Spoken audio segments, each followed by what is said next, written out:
ditemani oleh penceramah hebat kita, Puan Zainora binti Hamzah. Okey, dan juga ramai pegawai dietetik belakang tabir okey, yang mana jaga komputer, jaga line internet, yang jadi flow manager, admin chatbox. Okey, jadi semua bekerjasama untuk membawakan webinar ni khas kepada tuan-tuan dan puan-puan semua. Okey, webinar hari ini bertujuan membantu pesakit diabetes untuk membuat perancangan awal terhadap pemilihan diet yang sesuai semasa bulan Ramadan, okey, dan Syawal untuk mengawal gula dalam darah. Okey, jadi saya percaya dan saya akui bukan mudah sebenarnya untuk mengawal gula dalam darah, okey, bagi pesakit yang ada diabetes ni, okey, kerana memang akan menghadapi pelbagai cabaran di bulan Ramadan ni. Terutama sekali memang fitrah Ramadan tu sendiri menahan lapar dan dahaga. Ada juga godaan bazar Ramadan ataupun menu-menu yang hanya setahun hanya sekali, ataupun ada juga yang menghadapi masalah gula dalam darah rendah, dan terpaksa berbuka puasa, dan juga mungkin ada perubahan pada dos ubat ataupun masa pengambilan ubat. Jadi semua perkara ini kita perlu ambil perhatian, dan saya percaya dengan perancangan awal yang dibuat, puan-puan boleh menjadi lebih sihat dan kuat dan dapat menjalani ibadah puasa sepanjang bulan Ramadan ini. Okey, webinar hari ini kita santai-santai dan relax saja. Okey, kalau tuan-tuan dan puan-puan tengok di bahagian kanan paparan komputer ataupun handphone, masing-masing ada ikon activities, ada ikon 3 segi, 4 segi dan bulat. Okey, puan-puan boleh klik pada activities itu dan menjawab poll sedia ada. Okey, lepas tu puan-puan juga boleh mengisi link kehadiran yang telah disediakan. Okey, dan sebaik saja ceramah habis, tuan-tuan dan puan-puan semua boleh bertanya kepada penceramah kita, Puan Zainora binti Hamzah. Okey, apa saja soalan atau tuan-tuan dan puan semua mahu berkongsi pandangan, pendapat, ataupun mahu tulis dalam kita punya chat box, tuan-tuan amat-amat dialukan. Okey, jadi orang kata tak kenal maka tak cinta. Okey, jadi saya kenalkan penceramah kita pada hari ini, Puan Zainora binti Hamzah. Okey, beliau merupakan pegawai dietetik U48 yang kini bertugas di Hospital Kuala Lumpur. Okey, berpengalaman luas hampir 19 tahun di Kementerian Kesihatan Malaysia. Okey, pernah bertugas di Hospital Kemaman, pernah menjadi ketua di Hospital Kajang, dan kini rutin klinikal beliau lebih kepada di unit rawat terapi Hospital Kuala Lumpur. Okey, dengan pengalaman klinikal dietetik yang beliau ada, telah berjumpa dengan memberi konsultasi diet kepada ribuan pesakit yang pelbagai latar belakang kesihatan, serta aktif memberi sumbangan dalam bidang dietetik peringkat kebangsaan. Okey, dan dengan itu saya tidak mahu melengahkan masa dan Puan Zainora pun sudah bersedia. Ayo kita pinjamkan kita punya telinga, mata dan minda kita untuk mendengar intipati yang akan disampaikan oleh Puan Zainora dengan tajuk Diabetes, Puasa dan Hari Raya, bijak merancang diet anda. Dipersilakan Puan Zainora.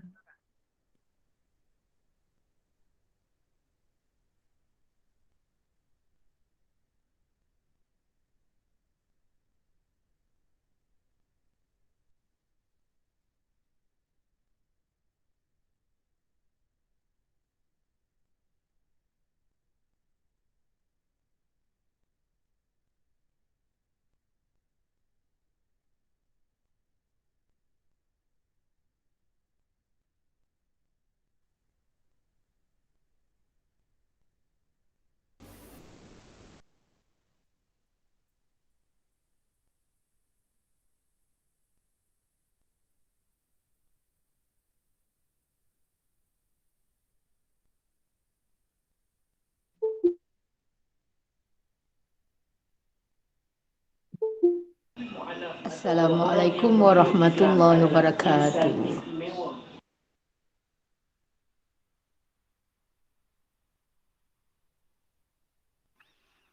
Terima kasih Puan Pengerusi Majlis, Puan Adelina di atas pengenalan ke atas diri saya sebentar tadi. Okey, alhamdulillahirabbil alamin wassalatu wassalamu ala asyrafil anbiya'i wal mursalin wa ala alihi wasahbihi ajmain. Assalamualaikum warahmatullahi wabarakatuh. Salam sejahtera. Selamat pagi kepada semua yang hadir pada sesi webinar kita pada pagi ini. Okey, syukur kehadrat Ilahi kerana dengan izinnya berjaya kita berjumpa pada pagi ini untuk sama-sama kita berkongsi ilmu yang akan saya sampaikan. Boleh panggil saya Puan Zai di sepanjang sesi kita pada pagi ini. Jadi dengan tajuk kita pada hari ini, diabetes, puasa dan hari raya, bijak merancang daya anda. Terima kasih sekali lagi saya ucapkan kepada tuan-puan yang join program kita secara maya pada pagi ini. Jadi sebagaimana yang pengerusi majlis kita telah memberi sedikit pengenalan sedar tak sedar, pejam celik, kita akan menerima bulan Ramadan tidak lama lagi, tak kurang daripada 8 hari saja. Ya. Saya rasa ramai yang dah teruja yang menanti-nantikan kehadiran bulan Ramadan pada tahun ini sebagaimana pada tahun-tahun yang sebelum ni, tapi saya pasti pada tahun ini sedikit kelainan, ya, mungkin sebab kita akan berdepan dengan fasa endemik pada 1 April nanti. So mungkin kemeriahannya akan berbeza lah berbanding dengan 2 tahun yang sebelum ni di mana kita di dalam fasa pandemik COVID. Jadi bersama saya selama mungkin 1 jam atau 1 jam lebih pada sesi kita pada pagi ini. Kita santai-santai je pada pagi ni, jadi boleh sambil-sambil tu boleh bertanyakan soalan sekiranya ada. Ya. Kita buat secara santai dan tidak begitu formal lah. Sebenarnya sesi kita tujukan khas untuk pesakit diabetes, ya, tapi mungkin ada di kalangan tuan-puan yang mungkin bukan pesakit diabetes, mungkin penjaga ataupun mungkin di kalangan mereka yang ingin mengetahui bagaimana penjagaan pesakit diabetes di bulan Ramadan. Tapi untuk yang mereka yang dah pernah berjumpa dengan pegawai dietetik di mana-mana pusat, mungkin anggap ini sebagai satu refreshment lah untuk anda, untuk menghadapi bulan Ramadan yang akan datang ini. Sedikit pengenalan lah. Puasa. Apa itu puasa? Puasa adalah menahan diri daripada lapar dan dahaga serta perkara yang boleh membatalkan puasa dengan niat dari terbit fajar hingga terbenam matahari.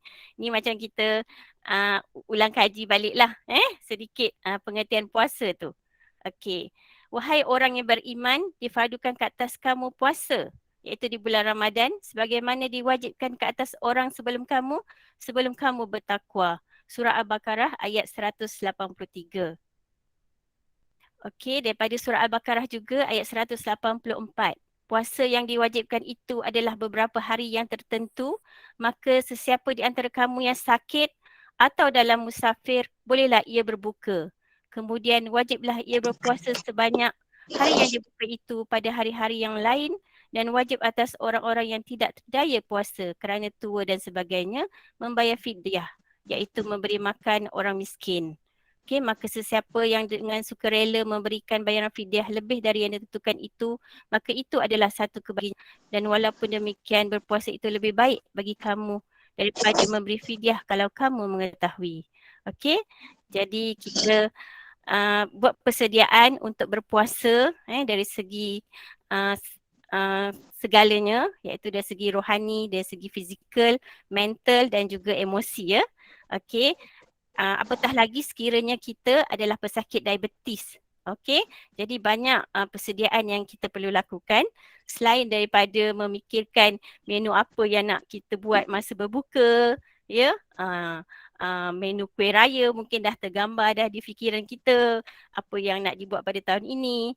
Maklumlah tahun ni kita insya-Allah boleh beraya, ya. Okey. Jadi pelbagai persediaan yang kita dah mula fikirkan, tetapi jangan dilupakan sekiranya kita mempunyai diabetes, kita perlu juga membuat persediaan bagaimana kita nak berpuasa dengan berjayanya, okey, sepanjang bulan Ramadan ini.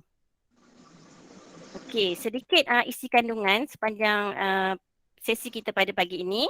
Saya akan sentuh golongan bersiko untuk puasa, pemantauan kendiri para skula, saranan pengambilan diet diabetes di bulan Ramadan, pengambilan air dan garam, dan juga sedikit maklumat tambahan iaitu kita akan sentuh sedikit bagaimana pengawalan ketika sambutan Syawal. Okey. Jadi pesakit kita kena tahu kita ni boleh berpuasa ataupun tidak. Okey? Jadi kita kena pasti sama ada kita ni terdiri daripada pesakit yang bersiko ataupun tidak untuk berpuasa. Sekiranya kita terdapat dalam kriteria-kriteria berikut, jadi kita hendaklah berbincang dengan tuan-puan digalakkan untuk berbincang dengan pegawai perubatan di pusat anda, pusat kesihatan. Okey, sama ada kita ni dibenarkan berpuasa ataupun tidak. Okey. Nombor satu adalah sekiranya bacaan gula yang tidak terkawal, iaitu paras gula darah melebihi 15 dan kerap mengalami episod serangan kurang gula, di mana paras gula kurang daripada 4.4. Maksudnya kita punya bacaan tu bila kita tengok trend sebelum-sebelum ni selalu berada paras sama ada melebihi 15 ataupun kurang daripada 4.4. So maksudnya bacaan gula kita ni tak terkawal. Okey, selain itu pesakit yang terkawal tetapi dikendaki mengambil beberapa dos suntikan insulin setiap hari. Jadi ini penting untuk kita berbincang dengan pegawai perubatan ataupun doktor bagaimana kita nak adjust pengambilan suntikan insulin ini, adakah dibolehkan ataupun tidak. Sekiranya tidak, memang kita tidak boleh berpuasa lah. Okey. Selain itu, sekiranya mengalami komplikasi serius seperti masalah buah pinggang, sakit jantung, ataupun kita tuan-puan mengandung puan mengandung, okey, ataupun warga tua yang mempunyai masalah kesihatan yang lain. Selain itu mempunyai sejarah hypoglycemia yang tidak disedari ataupun hypoglycemia yang teruk dalam 3 bulan sebelum ini. Maksudnya sebelum masuk bulan 4 ni, bulan Ramadan. So 3 bulan sebelum tu kita tuan-puan ada mengalami hypoglycemia yang teruk. So kita masuk dalam golongan yang bersiko untuk berpuasa. Okey, dan juga sekiranya yang membuat kerja berat lah seperti contoh buruh binaan. Okey, jadi sekiranya ada kriteria seperti disebutkan ini, jadi memang disarankan untuk berjumpa dengan doktor dan berbincang dan mendapatkan nasihat sama ada kita dibenarkan berpuasa ataupun tidak. Okey? Okey, jadi sepatutnya rata-rata pesakit diabetes memang kita galakkan untuk membuat pemantauan kendiri gula darah, okey, iaitu dengan kata lainnya self monitoring blood glucose SMBG. Tapi mungkin daripada pengalaman kita ataupun daripada data statistik tak ramai yang melakukan pemantauan kendiri gula darah secara rutin. Okey, tapi sekiranya ingin berpuasa dan tuan-puan adalah pesakit diabetes, memang amat penting untuk melakukan pemantauan kendiri gula darah. Okey. Sebab apa? Sebab kita nak dapatkan bacaan gula kita supaya tidak membahayakan diri kita lah sepanjang tempoh berpuasa. Okey, jadi bila kita buat kawalan kendiri bacaan gula ni, kita rekodkan. So di dalam diary kita berserta dengan pemakanan yang kita ambil. Okey. Saya harap semua yang ada hadir di sini, yang join program kita ni, adalah yang memang pesakit diabetes yang mengamalkan rutin ni. Kalau ada, saya ucapkan tahniah dan teruskan walaupun bukan di bulan Ramadan. Okey, jadi macam saya cakap tadi, kenapa perlu? Sebab apa? Ia akan memberi kita kefahaman asas macam mana diet, ubat boleh menjejaskan tubuh dan cara kita untuk mengendalikannya. Okey. Dan sekiranya macam sekarang ni kita nak menghadapi bulan Ramadan, jadi kita nak mengurangkan risiko sama ada gula kita menjadi terlalu rendah, hypo ataupun terlalu tinggi, iaitu hyper. Selain itu adalah untuk meningkatkan pengurusan kendiri diabetes lah. Maksudnya kita sendiri bertanggungjawab ke atas diri kita. Sebab apa? Kadang-kadang kita mungkin rasa yang diri kita ni perlu dapatkan nasihat daripada pegawai perubatan, dietitian, pegawai dietetik, nursing. Tapi sebenarnya kita sebagai pesakit, kita kena ada ilmu untuk kita menguruskan pengurusan kendiri itu amat penting. Okey? Okey, yang ini macam saya cakap tadi, sebab kita nak berpuasa, jadi memang saranan untuk kita membuat SMBG. Okey? Yang lain-lain tu adalah yang pada rutin harian lah. Tapi saya nak tekan kat sini, salah satu kenapa kita perlu buat SMBG sebab kita dah set kalau kita nak berpuasa, jadi kita perlu buat. Okey, jadi kalau kita nak buat pemantauan gula ni, okey, kita sediakan satu buku lah. Kalau yang dah ada tu, teruskan saja. Siapa yang belum pernah buat, okey, sediakan satu buku diary untuk kita catat setiap kali kita buat SMBG ni. Okey, kalau berpuasa, kita galakkan buat. Kalau yang hanya makan ubat oral, okey, kita boleh buat pada siang hari lah, iaitu pada mungkin waktu tengah hari sekali, dan juga sebelum berbuka ataupun selepas berbuka atau sebelum tidur. Okey? Tapi kalau yang on insulin, saya pasti bila yang on insulin biasanya dia akan ada adjustment lah dekat insulin tu. Jadi kena ambil bacaan gula tadi sebelum sahur. Ataupun dekat sini kita boleh check juga pada siang hari tu sebab nak tengok kita punya kawalan gula macam mana, dan juga sebelum berbuka puasa. Okey? Tapi yang ini untuk dari segi pengurusan insulin ni sendiri perlu berbincang dengan pegawai perubatan ataupun pegawai farmasi lah bagaimana pengurusan insulin di bulan Ramadan. Okey? Okey, jadi apa sasaran gula darah kita? Saya pasti kalau tuan-puan memang melakukan lawatan susulan di mana-mana klinik kesihatan ataupun hospital, kena tahu ni lah. Ini macam kita punya ilmu yang wajib lah untuk pesakit diabetes. Apa dia bacaan gula yang patut kita sasarkan? Kalau kata masa bulan Ramadan ni, sama je macam di bulan yang lain, iaitu bacaan yang optimum adalah 4.4 hingga 7 milimol per liter. Dan bacaan selepas makan 4.4 hingga 8.5. Okey? Jadi bila kalau kita buat ujian kendiri ni, macam mesti kita nak tahu kan, kalau bacaan kita macam berapa yang kita ni perlu untuk diharuskan untuk berbuka puasa. Okey? Itu sebab penting kita buat ujian kendiri semasa bulan puasa. Sekiranya bacaan kita melebihi 16.7, okey, kita diharuskan untuk berbuka puasa lah untuk mengelakkan sebarang komplikasi.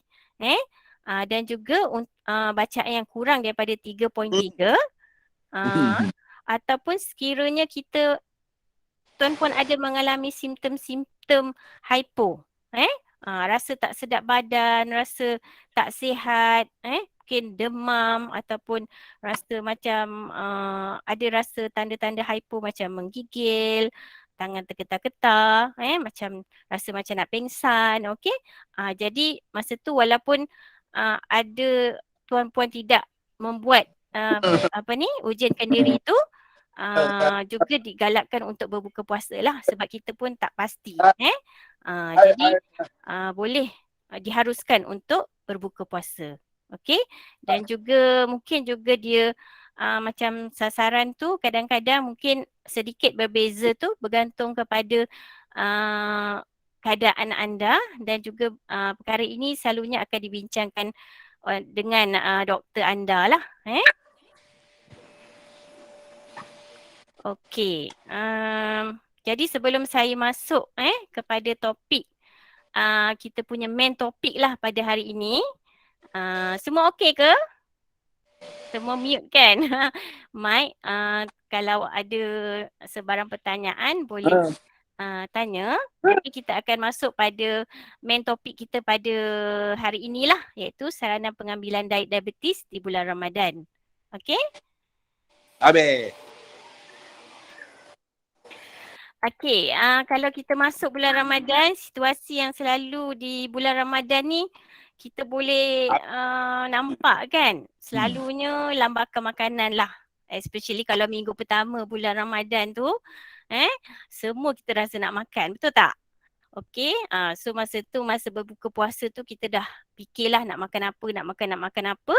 Especially kalau kita pergi bazar Ramadan lah, sampai kita tak sedar bawa balik dah 10 bungkus makanan. Okey, tu tak masuk lagi yang masak kat rumah. Okey. Jadi itu antara situasi yang akan berlaku lah atau mungkin berlaku. Mungkin tuan-puan dalam ni tak buat pun macam tu, alhamdulillah. Okey. Okey, selain tu mungkin ada insiden terlepas sahur, tapi saya rasa ni agak jaranglah berlaku kan untuk kita. Mungkin kalau kanak-kanak tu yelah, tapi mungkin juga berlaku ataupun memang saya tak pasti kalau ada yang memang sahur awal terlalu awal sangat untuk mengelakkan terlepas sahur. Jadi ini mungkin ada juga situasi yang mungkin berlaku seperti ini. Dan of course pengambilan makanan tinggi gula. Okey? Sebab apa, bila kita berpuasa sepanjang hari ni kita rasa nak minum minuman yang sedap. Dan kalau kita kata sedap ni, especially mestilah air yang manis kan. Okey, jadi pelbagai air, pelbagai warna kalau kita tengok dekat bazar tu dan kita kena ingat bahawa minuman-minuman tersebut selalunya memang tinggi gula lah. Jadi kita kena disiplin ataupun kuatkan iman tu. Okey, jadi kita pergi pada poin nombor 1. Memastikan pengambilan kalori yang mencukupi dan seimbang. Walaupun kita berpuasa tapi dan tuan-puan rasa macam berpuasa jadi rasa macam tak perlu nak makan banyak. Tapi kena ingat kalau tuan-puan adalah pesakit diabetes, kalori yang mencukupi dan seimbang adalah penting. Sebab apa, kita nak mengelakkan sebarang komplikasi, iaitu especially hypo lah kalau kita pengambilan kalori yang tidak mencukupi. Ataupun kalau terlalu tinggi pula boleh menyebabkan hyperglycemia. Okey, jadi ni penting lah kalau tuan-puan ada berjumpa ataupun memang ada dah sesi temu janji dengan mana-mana klinik diet ataupun pegawai dietetik ataupun dietitian, bolehlah mendapatkan khidmat nasihat yang secara individualized lah. Sebab topik sesi yang saya beri hari ini adalah secara am, tidaklah menjurus kepada individu. Okey, kita beri secara am. Okey, tapi sekiranya anda memerlukan yang lebih spesifik, perlulah berbincang dengan dietitian anda. Okey. Okey, jadi bila kita cakap tadi kalori tu, selalunya kita akan buat pengiraan lah, berdasarkan berat, BMI. Okey, tapi ini saya letakkan ni secara am, iaitu sekiranya macam kita bagi secara general, di mana kat sini kita cakap untuk 50% lah. Kalori tu adalah daripada karbohidrat. Kita pecahkan kat sini 1200, 1005 dan juga 1008. Okey. Jadi inilah yang dimaksudkan dengan pengambilan kalori yang mencukupi. Maksudnya berdasarkan mungkin perempuan atau lelaki, berdasarkan berat badan. Kat sini yang saya ambil ni reference ni adalah dia berdasarkan ketinggian. Contohnya kalau wanita yang kurang daripada 150 cm yang ingin menurunkan berat badan, so saranan dia dalam 1200 kalori. Okey.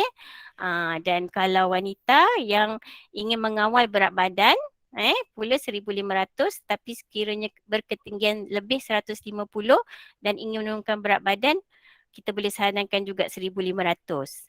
Bagi lelaki pula dalam 1800. Tapi macam saya cakap tadi, ini adalah secara am saja, bukannya secara spesifik individu. Mungkin berbeza. Tapi sebab saya nak tunjukkan dekat sini apakah yang dimaksudkan dengan pengambilan kalori yang mencukupi dan seimbang, dan juga nanti saya nak ajar mengenai pertukaran karbohidrat. Jadi benda ni penting lah untuk kita faham basic dia. Okey? Okey, jadi kalau kita tengok yang dikatakan seimbang tu kenalah merangkumi pelbagai makronutrien lah seperti karbohidrat, protein, serat dan juga mikronutrien yang kita akan dapat daripada buah-buahan, sayur-sayuran. Itu yang dikatakan seimbang. Iaitu bila kita terjemahkan dalam pinggan kita, kalau tuan-puan saya pasti pernah dengar, iaitu pinggan sihat lah. So mestilah seimbang, iaitu merangkumi kesemua makronutrien yang seperti saya tunjukkan ini. Okey. Okey. Jadi seterusnya poin nombor 2 adalah kita tuan-puan kena tahu pengambilan jenis karbohidrat yang betul dan mengagihkan jumlah karbohidrat lebih kurang sama untuk setiap hidangan. Okey. Jadi untuk pesakit diabetes ni makronutrien yang paling kita kena tahu adalah karbohidrat. Sebab karbohidrat ni yang akan apabila kita ambil dimakan dan dicernakan, yang akan ditukarkan kepada gula, okey, di dalam darah. Okey. Jadi dalam kesemua tadi tu kita basic yang first yang kita kena tahu adalah apa jenis makanan karbohidrat dan macam mana kita nak agihkan. Okey. Jadi kita kena tahu jumlah makanan. Okey. Iaitu macam kalau tadi karbohidrat tu, berapa jumlah dia. Okey. Lepas tu kita kena atur jadual waktu makan dan seterusnya jenis makanan yang macam mana. Okey, jadi dia berkonsepkan 3J lah. Jumlah makanan, jadual waktu dan juga jenis makanan. Okey. Okey, jadi kalau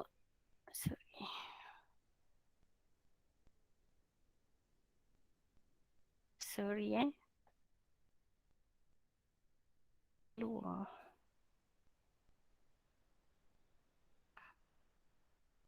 Okey, sorry dia gambar tak keluar. Okey, untuk jadual waktu makan ni kalau macam bulan puasa, okey, dekat sini ada sahur lah dalam pukul 4.30 ke 5.30 sebelum imsak tu. Okey, maksudnya jadual makan kita akan ada sahur. Okey. And then mini iftar ni maksudnya sejurus azan maghrib tu kita galakkan untuk ambil mini iftar. Maksudnya kita berbuka sedikit dahulu dan selepas solat maghrib kita ambil menu berbuka yang utama dan moreh iaitu selepas solat tarawih. Jadi kita rancang jadual makan kita yang macam manalah, tapi selalunya mungkin kebanyakannya akan tiada mini iftar ni. Mungkin dia berbuka teruslah, lepas maghrib terus berbuka. Okey. Tak salah, cuma digalakkan lah kita untuk pecahkan mini iftar tu dengan berbuka utama untuk mengelakkan pengambilan makanan yang terlalu banyak lah dalam satu masa. Okey? Okey, jadi secara macam basic tips ataupun konsep, kalau kita dah dah set kan? Okey, sahur kita memang kalau untuk pesakit diabetes memang tidak digalakkan untuk skip lah. Okey, jangan tinggal. Okey. Dan ambil makanan seimbang dan karbohidrat yang mencukupi. Okey, semasa sahur. Lewatkan sebolehnya. Okey, sebelum imsak. Dan hadkan pengambilan makanan tinggi garam semasa sahur ni. Sebab kita tak nak ada risiko dehidrasi semasa sepanjang kita berpuasa nanti. Okey. Dan juga untuk berbuka puasa. Okey. Jangan lewatkanlah. Maksudnya jurus azan tu memang segerakan berbuka puasa. Dan memang untuk tuan-puan yang ada diabetes memang kita tak sarankan air manis lah semasa berbuka puasa. Okey, dan kita sarankan untuk tadi seperti macam saya cakap tadi untuk mini iftar dan juga makanan utama berbuka tu selepas maghrib. Okey. Okey, jadi tadi kita dah rancang jadual makan. Okey, dan seterusnya apa dia jenis makanan jenis makanan yang kita nak kawal untuk memastikan aras gula kita terkawal. Okey, macam tadi saya cakap makanan yang berasaskan karbohidrat. Okey.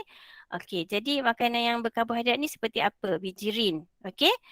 Seperti nasi, mi, mihun, roti, biskut spaghetti, laksa. Okey, tapi bijirin ni sebenarnya kita lebih galakkan maksudnya bijirin penuh lah sebab dia tinggi serat. Okey, tapi tak salah sebenarnya. Contohlah macam ramai orang kata nak makan nasi putih ke nasi perang. So, kita galakkan nasi perang tapi sekiranya tak ada pilihan lain memang nasi putih saja pun tidak menjadi satu kesalahan. Yang penting kita tahu macam mana nak kawal porsi. Okey? Seterusnya sayuran berkanji juga termasuk dalam makanan yang berkarbohidrat seperti kentang, ubi kayu, labu, keledek, lobak merah. Okey, seterusnya buah-buahan. Okey? Apple, orange, pisang, nanas, betik. Okey? Juga adalah makanan yang berkarbohidrat. Okey, susu. Okey. Jadi kita kena tahu susu juga karbohidrat. Jadi kalau kita nak masukkan dalam pelan menu kita, so kita boleh aturkan supaya kita tak ambil karbohidrat yang berlebihan. Begitu juga dengan kekacang. Okey. So kekacang juga termasuk dalam makanan berkarbohidrat. Macam kacang dal, kacang merah, kacang kuda, kacang pis, kacang panggang. Okey. Tapi gula memang juga adalah sebentuk karbohidrat tapi dia merupakan gula ringkas. Gula ringkas di mana apabila diambil ia akan terus diserap ke dalam darah dan boleh menyebabkan aras gula kita naiklah dan juga mungkin tinggi. Menyebabkan aras gula kita tinggi dan menyebabkan hyperglycemia. Jadi that's why gula ni untuk pesakit diabetes walaupun berpuasa dah sepanjang hari memang kita tak galakkan lah. Ya.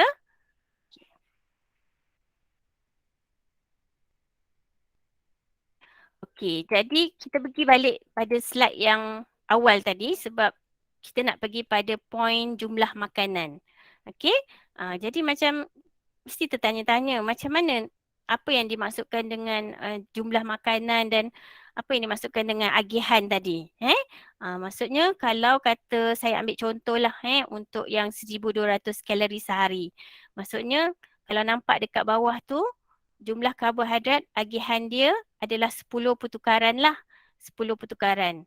Maksudnya 10 ni dia maksudnya terdiri pada waktu sahur kita agihkan sebanyak 3 pertukaran. And then mini iftar 2. Berbuka 3. Moreh 2. Okey? Begitu juga kalau 1500. Total jumlah karbohidrat 12 pertukaran. So bila kita agihkan dia akan jadi 4242 macam tu. Okey? Tak apa, saya akan terangkan dengan lebih lanjut di slide yang seterusnya. Tapi satu pertukaran ni dia bermaksud sebanyak 15 gram karbohidrat lah.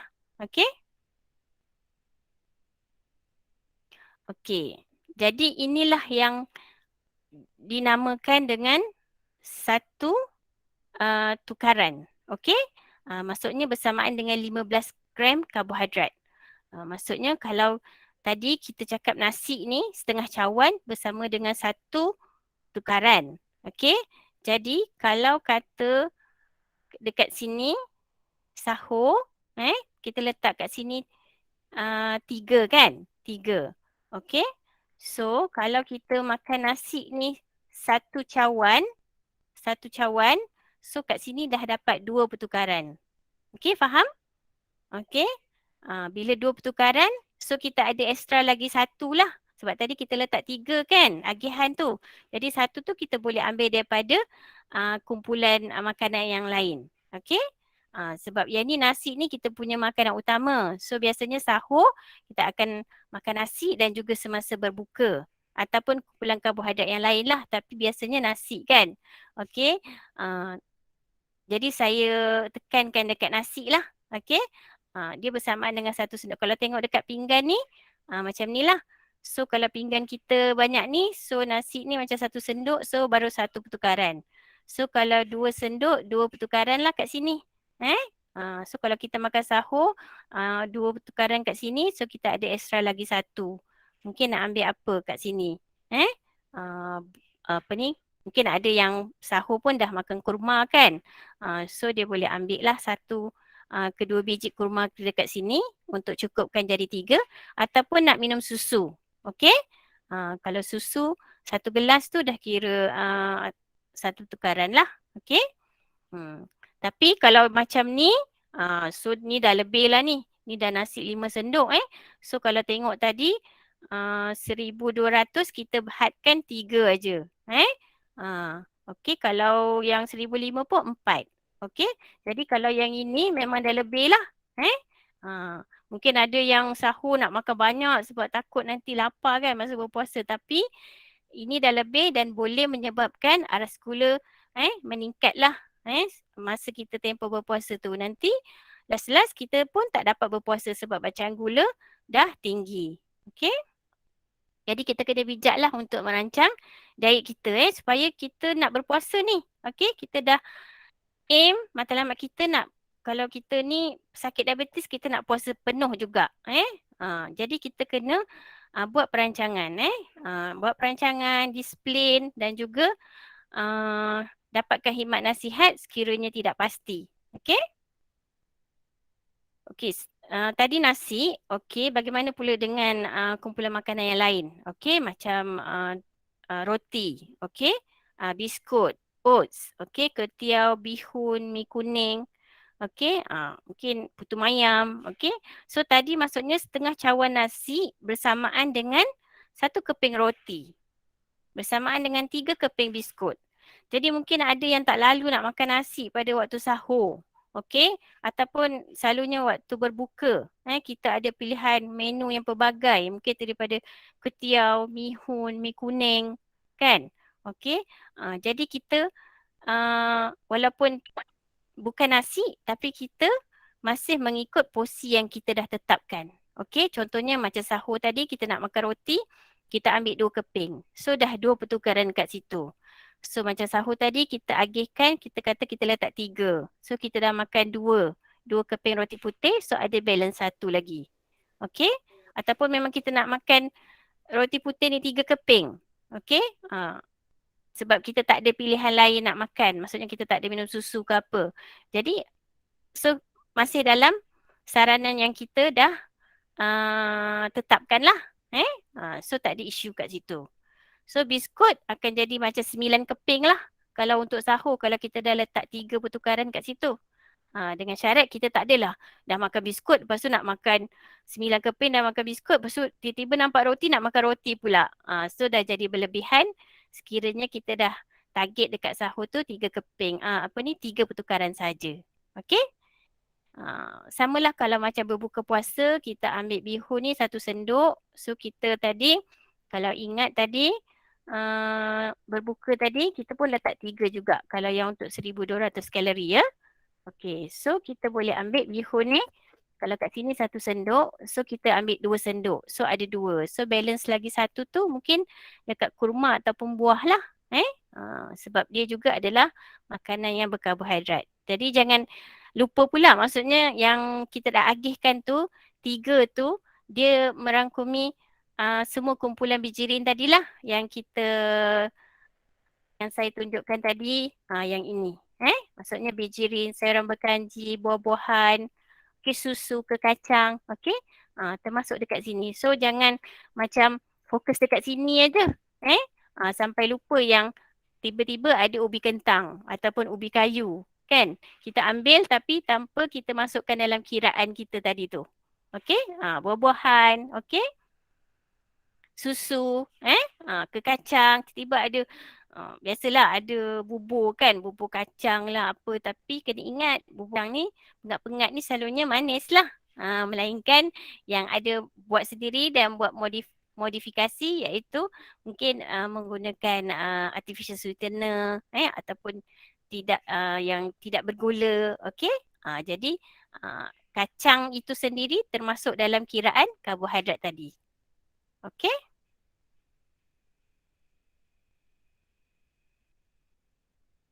Macam ni so kacang dan ubi. Okey, kacang dan ubi. Okey, satu pertukaran juga sama tadi dengan setengah cawan nasi.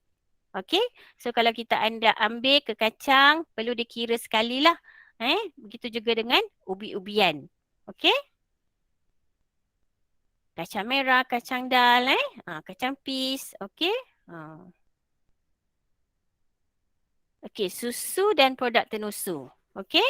Susu dan produk tenusu macam tadi, kalau kita memang jenis yang minum susu dan kita memang nak masukkan susu dalam menu seharian kita, jadi kita kena ambil kira lah dalam agihan karbohidrat tadi. Mungkin kita nak ambil susu ni pada sama ada sahur ataupun mungkin juga semasa moreh. Okey.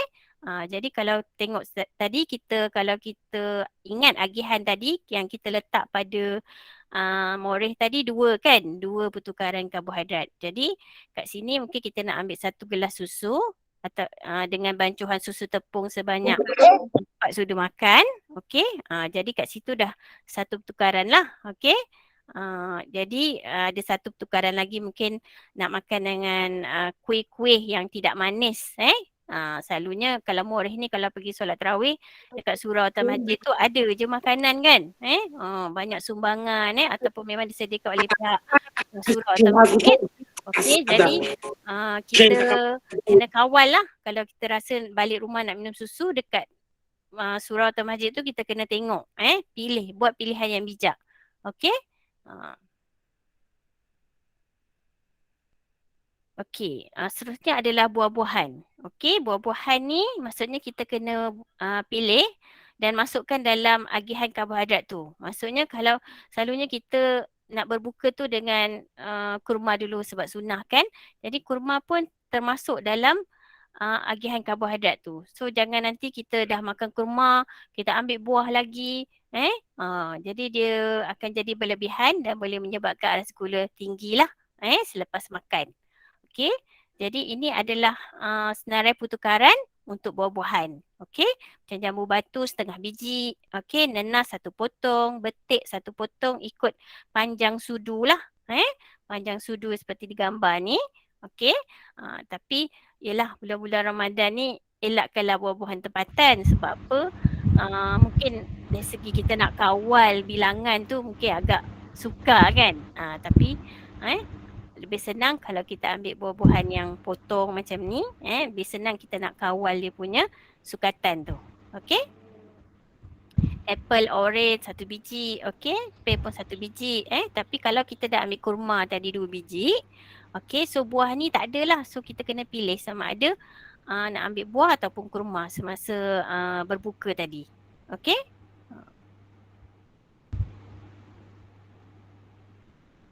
Okey, selain daripada mungkin kalau yang first time dengar mungkin susahlah nak ingat kan, macam roti 1 keping 1 pertukaran bersamaan dengan nasi setengah cawan bersamaan dengan 1 sendok mihun ke. Tapi mungkin juga ini adalah salah satu tips lah macam mana kita nak ingat pertukaran tu menggunakan fizikal tangan kita. Okey? Tapi ni pun ni secara kita kata secara Maksudnya bukanlah kita nak cakap ni mesti tepat sama dengan setengah cawan nasi tadi. Tapi kalau macam satu genggam tu dia 2 pertukaran terus. Dua pertukaran terus. Kalau separuh ni baru 1. So kalau ni dah terus 2 lah. So jangan ingat yang ini pula bersamaan dengan setengah cawan. So kita ambil 2 pula. So ini dah 2. Maksudnya 1 cawan nasi lah. So kalau sahur kita ambil 1 cawan nasi. Lepas tu kita nak minum susu 1 gelas. So dah kira 3. Okay? Boleh? So macam ni lah sahur kan. Tadi kita letak 3 kan. Kalau yang 1,200. Kalau yang 1,500 dia boleh 4. So 2 dengan separuh tu maksudnya dia jadi 3. 3 pertukaran. So kalau kita nak ambil nasi maksudnya 1 cawan dengan segelas susu let's say. Okay. Berbuka kita nak makan nasi pun 1 cawan and then mungkin dengan kurma. 1 pertukaran. Okay. So 3 and then mini iftar dengan moreh kita ambil 2 pertukaran lah. Okay. Boleh ke?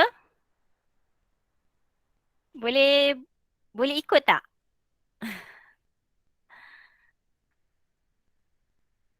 Macam saya seorang je yang bercakap ya bila macam ni.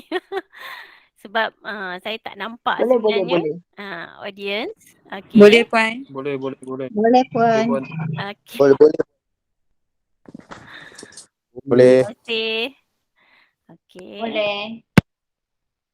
Boleh ikut. Okay. Contoh menu harian Okay, terima kasih.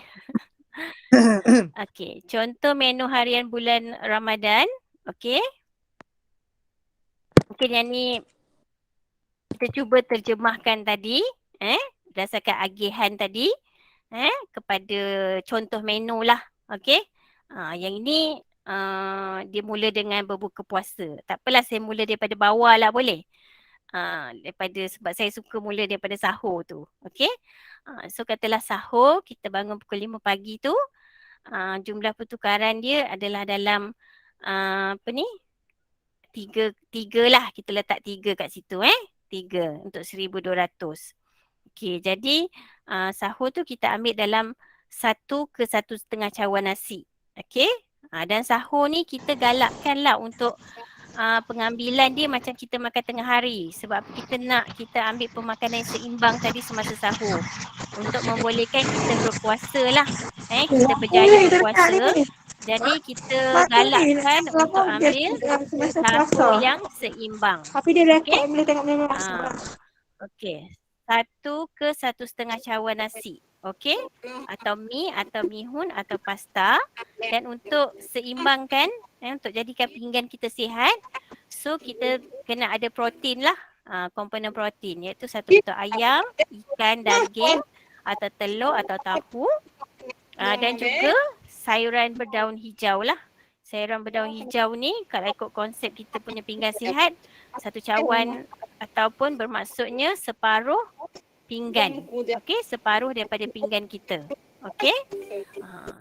Jadi kalau kita dah ambil 1,5 cawan nasi tu dah 3 lah pertukaran. So buah tu tak boleh ambil dah. Okey. Tapi kalau yang keperluan kalori dia lebih tinggi macam 1,800, okey. Ataupun tadi 1,500 mungkin kita benarkan ambil sehingga 4 pertukaran. So dia boleh masukkan buah kat situ. Boleh 1,5 cawan tu dia bersamaan dengan 3 pertukaran dah. Okey. So kalau kita dah tetapkan 3 kat situ, buah ni dah tak boleh lah. Sebab kalau campur buah dia jadi 4. Tapi untuk mereka yang pengambilan kalori dia lebih tinggi daripada 1,200 tadi, di mana kalau kita agihkan dia jadi 4, dia boleh ambil 1,5 cawan nasi campur dengan buah. Tu belum masuk susu lagi. Kalau dia nak ambil buah, susu, okey, sebab kena ingat yang nasi, buah, susu ni adalah kumpulan karbohidrat. Jadi kita kena kira pertukaran tu. Dia punya jumlah kat sini. Jangan kita kira nasi saja. Kalau dah ambil 1,5 cawan nasi ni, Kalau yang dah tetapkan 3 ni tak boleh dah ambil buah dengan susu ni.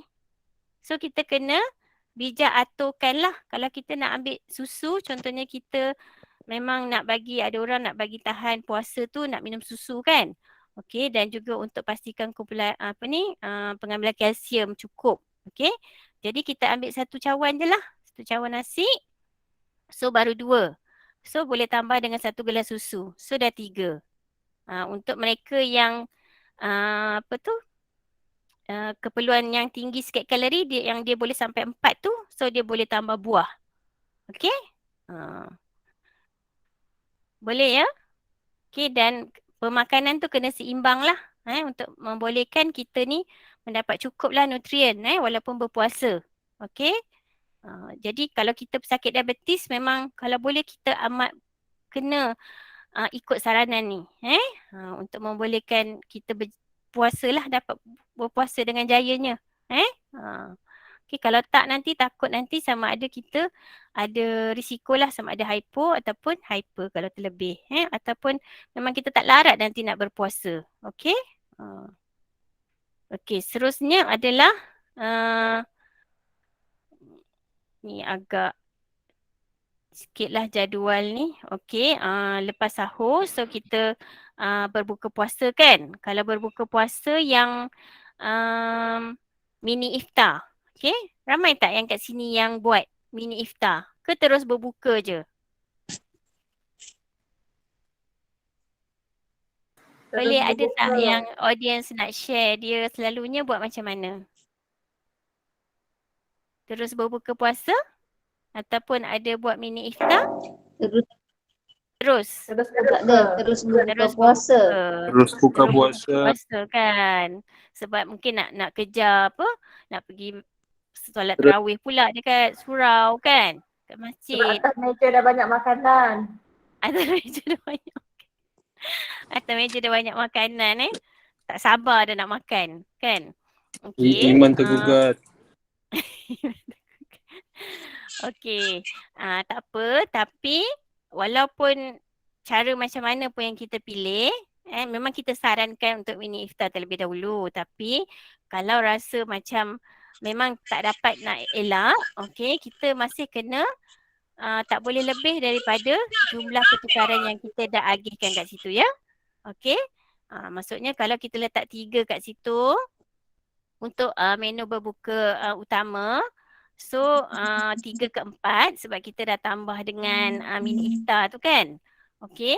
Jadi kita hadkan sampai 4 je lah. Tak adalah, janganlah sampai 5 pula sebab apa?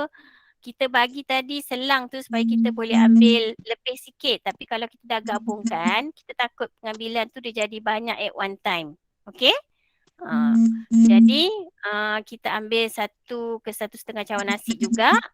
Dan kalau menu berbuka utama tu kalau boleh seimbang juga. Kena ada portion untuk protein dan juga sayur-sayuran. Okey? Dan air, of course lah, air yang tidak bergula. Okey? Walaupun kita rasa macam nak minum pelbagai air, tapi memang kita sarankan untuk pesakit diabetes untuk minum air yang tanpa gula. Okey? Boleh? Okey, jadi seterusnya lepas tarawih pula iaitu moreh. Yang ni pun favorite juga ni kan, moreh ni. Okey, so moreh ni pun kita kena pastikan kawalan lah agihan karbohidrat tu pastikan tidak melebihi daripada yang kita dah sarankan. Okey, kalau tak nanti takut gula kita tinggi lah. Gula kita tinggi nanti besok pagi tu pun gula kita masih tinggi lagi. Okey, nanti dia akan efek lah pada hari yang kita keesokan harinya. Okey. Jadi 1 sendok mi, pasta ataupun roti john dan kita galakkan ambil susu lah. Kalau yang tak minum susu, so boleh ganti dengan kalau nak ambil buah ke. Kalau boleh makanan-makanan ni semua pun adalah terdiri daripada kumpulan makanan yang sihat lah.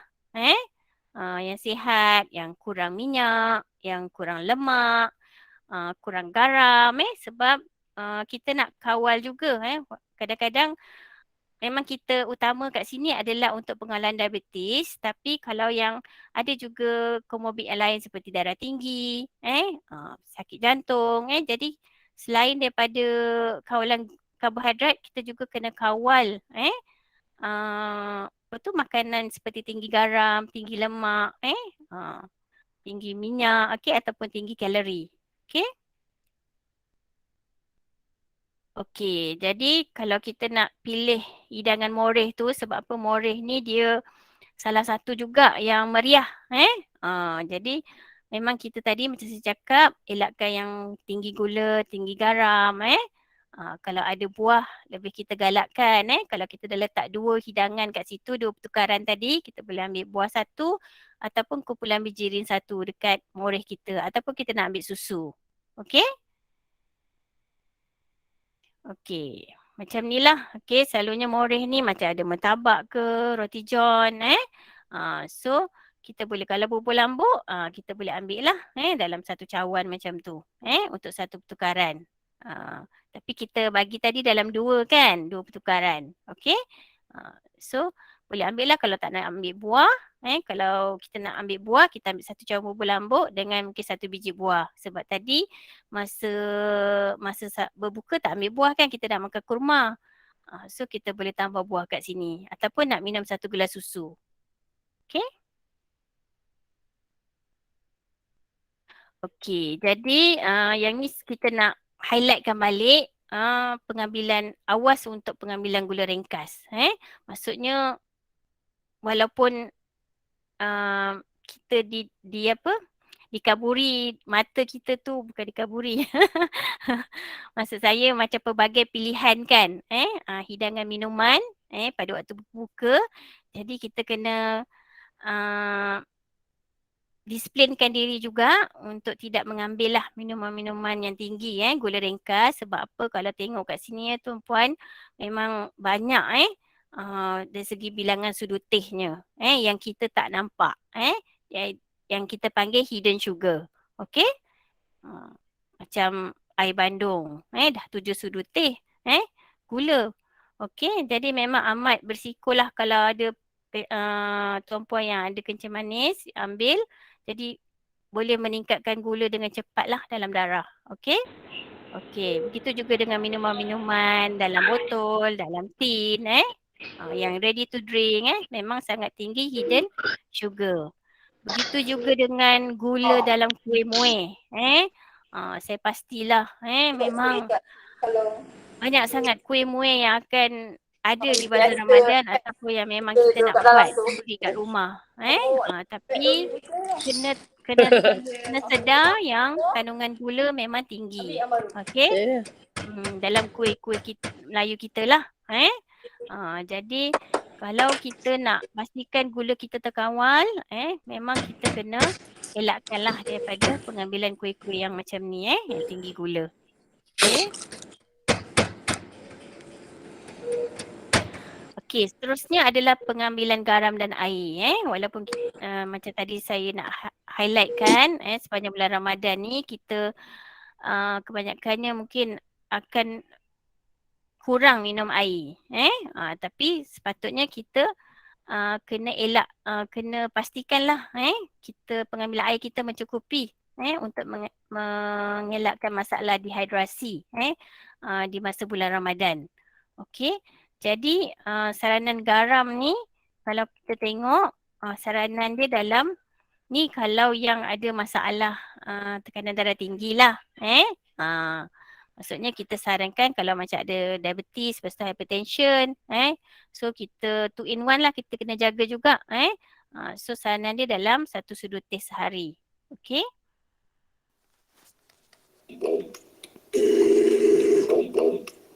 So susahlah kita nak kira 1 sudut teh garam kan. Okey, jadi kita kena tahu apa dia makanan tinggi garam. Maksudnya kadang-kadang garam yang dalam masakan tu susah dah kita nak nampak 1 sudut teh ke apa.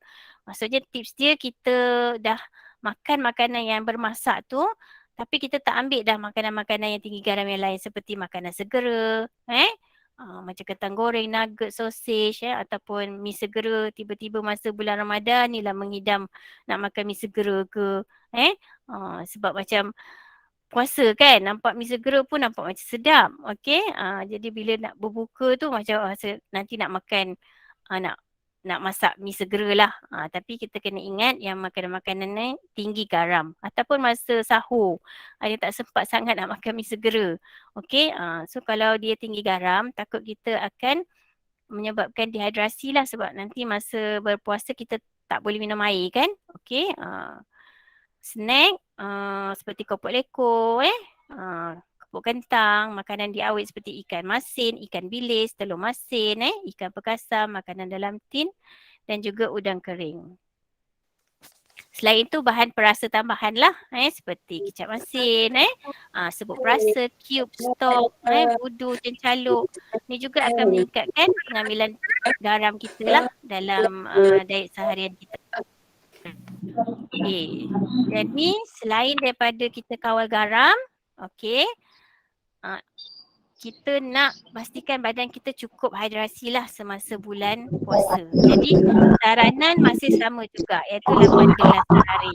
Okey. Jadi kalau macam mana kita nak pastikan kita dapatlah cukup 8 gelas sehari ni. So kita boleh aturkan pengambilan cecair kita ni. Okey, pengambilan minuman kita. Contohnya macam 1 gelas lepas bangun sahur. Bangun je terus minum. Okey. Lepas tu lepas sahur lagi 1 gelas. Okey, selepas azan maghrib tu lepas dah makan kurma, minum air 1 gelas. And then selepas solat maghrib 1 gelas. Selepas makan utama tadi 1 gelas. Selepas solat isyak pula 1 gelas. Lepas solat tarawih dan juga sebelum tidur. So dengan mudahnya kita dah dapat cukup dah 8 gelas air sehari. Okey.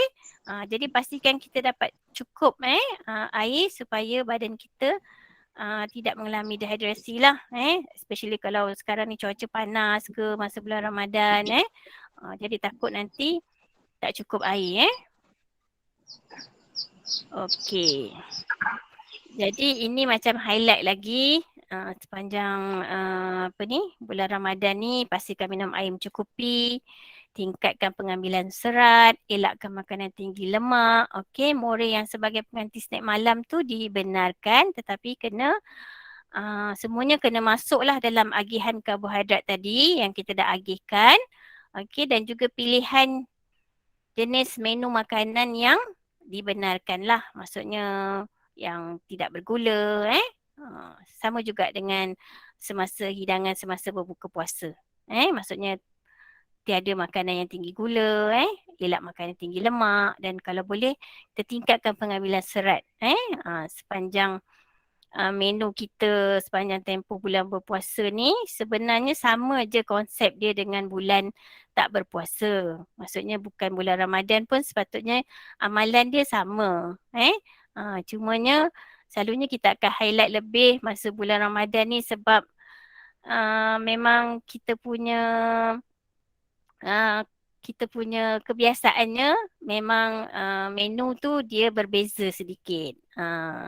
Maksudnya kita punya rasa nak makan, kita punya rasa macam nak kepelbagaian makanan, macam kita rasa macam nak minum minuman yang pelbagai, tu dia. Tu yang agak berbeza daripada bulan-bulan yang lain lah. Jadi that's why selalunya bacaan gula dalam darah untuk pesakit diabetes mungkin dia agak tidak terkawal lah bilanya masuk bulan Ramadan ni. Okay.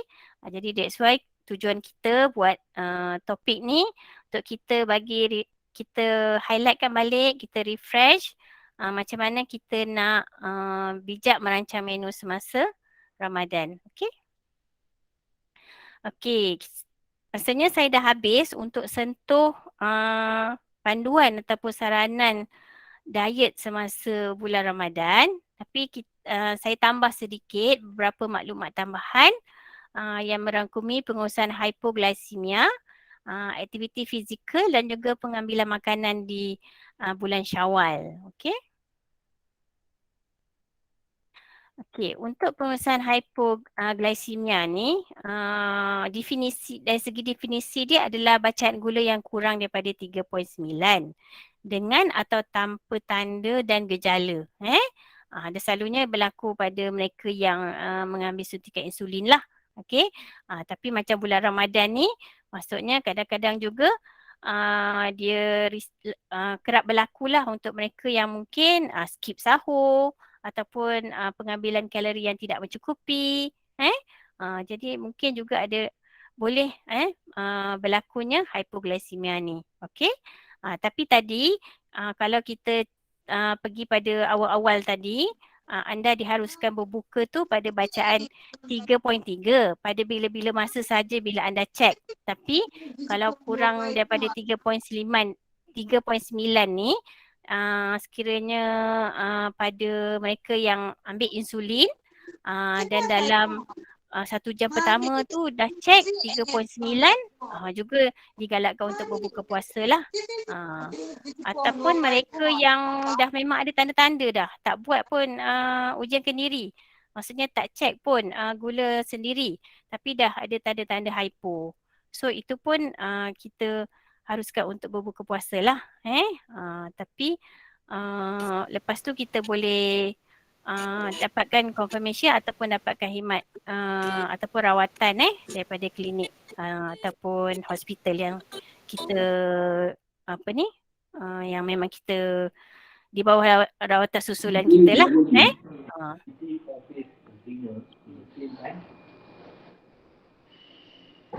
Ini antara gejala hypo. Okey. Shaking maksudnya menggeletar, berpeluh-peluh, rasa macam pening kepala, anxious, hunger ni tak boleh nak cakap lah kan sebab bulan puasa kan. So mungkin dia akan jadi macam false punya alarm lah macam untuk kita nak cakap kita hypo. Okey. Tapi selalunya mungkin checking, sweating tu selalulah. Dizziness pun kadang-kadang dia redundant dengan hyper. So that's why kat sini kita kalau ada alat untuk kita buat ujian kendiri tu memang disarankan lah.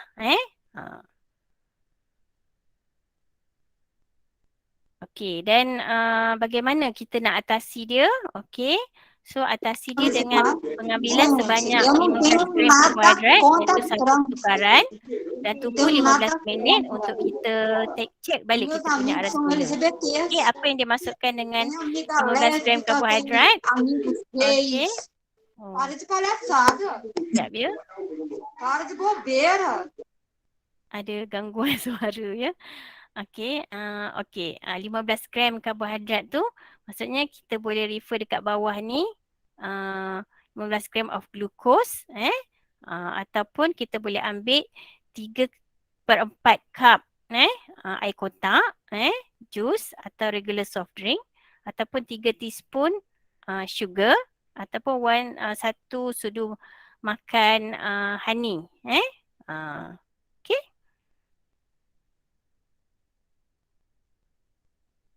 Okey, seterusnya kita pergi pada aktiviti fizikal di bulan Ramadan.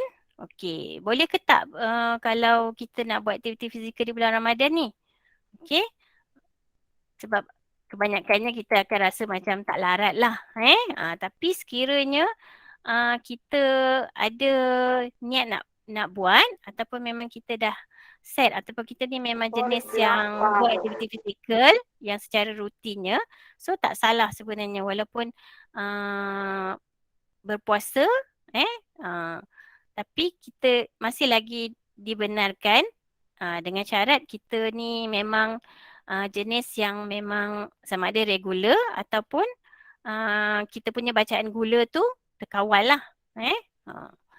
Dan masa yang disarankan adalah 1 hingga 2 jam sama ada selepas sebelum berbuka puasa. Sebelum berbuka puasa sebab 1 hingga 2 jam selepas buka puasa ni boleh, tapi biasanya kita nak utamakan kepada ibadah lah, ibadah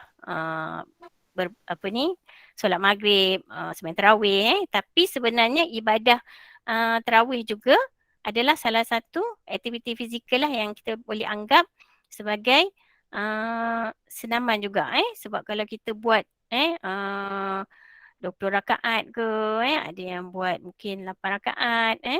Jadi dia sebenarnya dianggap sebagai salah satu aktiviti fizikal yang kita boleh jadikan sebagai rutin lah.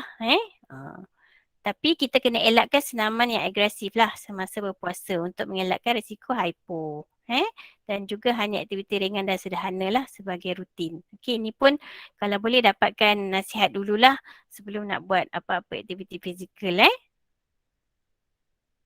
Okey, saya rasa saya dah habis untuk pemakanan semasa bulan Ramadan. Okey, saya akan pergi sikit aja untuk pelan pemakanan Syawal untuk pesakit diabetes. Okey, kalau sebut Syawal ni rasa macam happy kan? Nak tahun ni macam rasanya agak meriah, akan jadi meriah Syawal kita pada tahun ni, betul tak?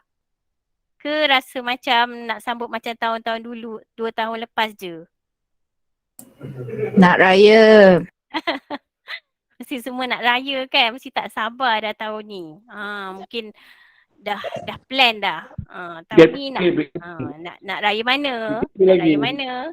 Okey, dengan tema bajunya balik kampung mana kalau anda berkahwin tu suami ke isteri punya turn tahun ni. Okey, saja je. Apa ni usik-usik okey, jangan sampai bergaduh pula sebab dah 2 tahun tak raya ni. Okey, dah tak ingat dah. Okey, tapi mungkin tergambar juga dekat kita punya ingatan selama ni kan dah 2 tahun raya ni kan masak sendiri kat rumah kan, yang tak boleh balik kampung tu. Mungkin tak samalah masakan kita dengan masakan mak ataupun dekat kampung masak rendang sendiri, ketupat kan. Mungkin tak samalah rasa dia. Jadi macam perasaan rasa macam menu-menu raya tu mungkin dah tergambar lah dekat fikiran kita kan. Nak makan, nanti pergi rumah ni nak makan ni, pergi rumah ni nak makan ni. Maksudnya dekat setiap rumah tu dah ada menu, kita panggil signature dish diorang lah. Yang kita dah selalunya aim. Okay, tapi kena ingat lah, okay, sebagai macam especially kalau kita sebagai pesakit diabetes ni, maksudnya masih lagi kena kawal, okey? Alah, tak best lah macam ni kan. Orang dah 2 tahun tak raya tapi sebenarnya benda ni memang itulah dia punya konsep pengawalan pemakanan. Tak kira pada bulan apa pun, bulan Ramadan, bulan Syawal atau bulan-bulan lain yang bukan bulan istimewa ni, maksudnya masih lagi pesakit diabetes ni tak lari daripada 3J tadi. Jadual makan, jenis makanan dan jumlah makanan. Okey? Jadi raya-raya juga tapi 3J tu still kena amalkan. Okey? Cumanya mungkin yelah kita faham mesti ada plus minus lah kat situ. Maksudnya terlepas, terpejam mata ke kan, buat-buat tak nampak, buat-buat tak ingat tapi kalau boleh kena ingat lah dan kena nampak dan kena tahu jadi kena kawal jumlah karbohidrat yang diambil, mengenal pasti makanan yang tinggi kandungan karbohidrat, maksudnya menu-menu raya ni kita dah tahu dah. Okey, kalau sambal kacang ni dia ada karbohidrat tak? Ataupun yang dia ada tersembunyi tak? Kalau sambal kacang ada letak gula tak? Kan? Rendang. Walaupun rendang kita tengok dia ayam, ikan, daging, dia protein. Tapi dia penggunaan santan dia agak tinggi lah. Bergantung pada orang yang buat tu lah. And then ada letak gula tak? Gula tu salah satu menu yang biasalah kalau buat rendang kan, gula Melaka ada orang memang guna gula pasir jadi benda-benda ni kita kena tahu Okay, jadi antaranya tips dia kita boleh guna pinggan yang lebih kecil lah kalau macam kita pergi beraya ataupun dekat rumah sendiri untuk melihatkan kita punya makanan tu dah cukup dah berbanding dengan kita ambil pinggan yang besar. Okey, kita rasa macam tak cukup dan kita nak ambil semua. Okey. Okey, jadi yang ni sedikitlah tips. Saya rasa kita tak sentuh banyak tentang pengambilan air raya ni sebab raya pun lambat lagi. Mungkin akan ada apa ni talk-talk sebegini nanti mungkin bukan semestinya anjuran Jabatan Datuk saja HKL. Saya rasa pasti banyak slot-slot ceramah apa ni pengawalan pemakanan sepanjang bulan Ramadan dan Hari Raya ni, anjuran lain-lain organisasi. Okey, cuma yang ni sebab kita tadi nak fokus Ramadan. Okey, tapi kita sentuh sikit lah untuk pengawalan semasa Syawal ni. Kalau kita tengok ketupat tu macam 3/4 biji tu dah satu pertukaran. Okey, satu biji ketupat palas, okey, satu pertukaran. 3 potong lemang, satu pertukaran. Okey. Kalau tengok ni banyak juga dapat makan kan. 3 potong lemang. Kalau 3 pertukaran dah boleh makan 9 potong. Tapi kena ingatlah sebab lemang ni dia lemak kan. Ketupat palas pun sama. Okey, jadi kita kena bijak jugalah untuk pilih makanan yang orang kata lebih sihat. Mungkin kita lebih kepada ketupat sebab dia nasi, dia kurang lemak. Tapi masih lagi dalam agihan saranan yang kita dah tetapkan tadilah. Maksudnya bila dah Syawal ni dia dah patah balik lah. Maksudnya dia akan jadi sarapan pagi, makan tengah hari, makan malam balik. Kan dah tak ada sahur, berbuka, mini iftar, moreh tu. Tapi lain cerita pula, Syawal ni dia bukan sarapan, makan tengah hari, makan malam. Setiap 2 jam kot. Setiap 2 jam sebab makanan tu memang sentiasa ada. Kejap-kejap pergi dapur, kejap-kejap pergi dapur. Kalau pergi beraya pula, rumah A, rumah B, rumah C dan setiap kali tu akan makan. Okey. Jadi kat sinilah perlunya macam rancang perjalanan supaya boleh rancang pemakanan kita juga dan juga rancang kita punya pengambilan pemakanan tu lah. Okey.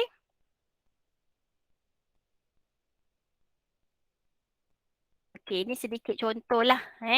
Contohnya macam kita nak ambil menu A lah semasa Syawal ni 1,5 biji dalam 2 ke 3 pertukaran lah. Tapi kita makan dengan kuah lodeh tu sebab selalunya kalau Hari Raya ni selalunya pengambilan sayur tu dia dah sama ada tak ada ataupun ada tapi sikit. Sebab selalunya kalau kita tengok menu raya yang ada sayur pun lodeh lah kan. Ikut negeri lah. Mungkin ada tu memang lodeh ni bukan menu utama juga. Jadi tak ada langsung sayur kat situ. Okey. Jadi makanan kita mungkin dah jadi tak seimbang lah semasa Hari Raya. Hello. Siapa ni? Comel je suara. Anak siapa tu? Okey. Satu cawan lodeh ataupun kita ambil dengan ayam tadi. Untuk macam terjemahkan dalam pinggan sihat kita tu. Maksudnya karbohidrat. Ayam, protein atau daging, sayur lah lodeh tu. Tapi lodeh tu lemak lah juga kan. Rendang pun dia dah lemak juga kat situ. So mungkin kuah dia tu kita tak ambil banyak lah. Kita ambil sayur dia je. Dan juga boleh ambil dengan 6 sudu kuah kacang. Tapi yang ni pun kena hati-hatilah. Kuah kacang ni pun manis juga ni. So apa pun bukanlah tak boleh makan kalau sebagai pesakit diabetes duduklah dekat penjuru tu tak makan orang lain semua makan, taklah sampai macam tu. Cuma kita kena bijak untuk pilih makanan dan juga rancang pemakanan kita seharian. Okey, ni juga salah satu contoh. Maksudnya kalau nak ambil ketupat palas atau lemang, boleh ambil dengan rendang daging lah. Maksudnya kita sukatlah kita punya pengambilan tu. Kita sukat dan juga kita ingatlah. Tadi dah makan 2-3 ketul ketupat palas. Jangan tadi macam tak ingat dah kan. Dah makan lagi. So at the end of the day, mungkin pengambilan kita dah jadi tinggi pengambilan karbohidrat dan juga efek pada bacaan gula kita lah. Okey, ni kalau belah-belah Terengganu ke Pantai Timur kan. So selalunya menu dia nasi. So nasi ni boleh lah ada acar and ada nampak macam menu harian kita lah. Macam makan tengah hari atau makan malam tu. Tapi sekali lagi macam acar tu mungkin ada tambah gula kat situ lah. Dan kalau ada pilihan salad yang lain macam kalau tak ada pun mungkin ada sayur salad ke timun ke potong sendiri boleh tambah lah dekat kita punya pinggan sihat tu. Okay? Okay, saya rasa sedar tak sedar dah habis dah. Apa yang saya nak kongsikan pada sesi pagi ni. Okay. Tak cukup. Ya, dah 1.5 jam berlalu. Okay. Saya harap saya dapat apa yang saya kongsikan ni dapat memberi manfaat kepada semua yang dengar. Jadi saya open for sekiranya ada soalan lah. Sebenarnya saya kat sini bukan bersorangan. Ada ramai lagi tim saya. Boleh ajukan soalan. Okay. Untuk kita sama-sama menjawab lah apa saja persoalan ataupun kekeliruan anda. Okay. Okey, terima kasih.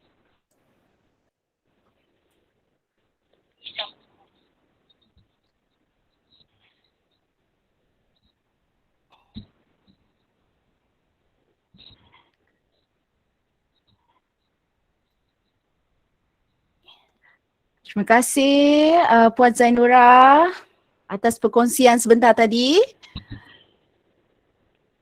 Okey, balik semula. Boleh dengar ke? Macam mana ni? Okey, terima kasih Puan Zainura sekali lagi atas ceramah. Okey, banyak info, okey, maklumat yang kita boleh manfaatkan, yang kita boleh guna pakai, okey, dalam menjalani ibadah puasa kali ini. Okey, jadi saya kira penekanan banyak ditekankan pada aspek jumlah makanan yang diambil, terutama sekali makanan karbohidrat. Okey, dan okey, jadi kita terus kepada sesi soal jawab kita. Okey, kita ada beberapa soalan. Okey, kita akan pergi kepada soalan yang pertama yang dihantar pada pukul 9.35 pagi tadi. Okey, oleh saya rasa tak tahu pasti tuan ke puan ni, H. Yusof. Okey, dia bertanyakan Puan Zainura, apakah contoh ideal mini iftar apa ya? Untuk mini iftar. Okey, contoh ideal mini iftar apa ya? Mungkin menu untuk mini iftar. Okey, dan soalan yang kedua adalah daripada Puan Juraini Harun. Assalamualaikum doktor. Saya makan nasi kebal ke nasi kepal ni? Ikut program Dr. Jo. Okey, sahur saya makan 1 ajwa dan minum keto coffee tanpa ambil nasi. Okey kan? Okey kan? Okey, dan komen yang kedua, kita berbuka setengah jam selepas baru boleh makan selepas injek insulin. So berbuka ringkas solat dan baru makan kan doktor?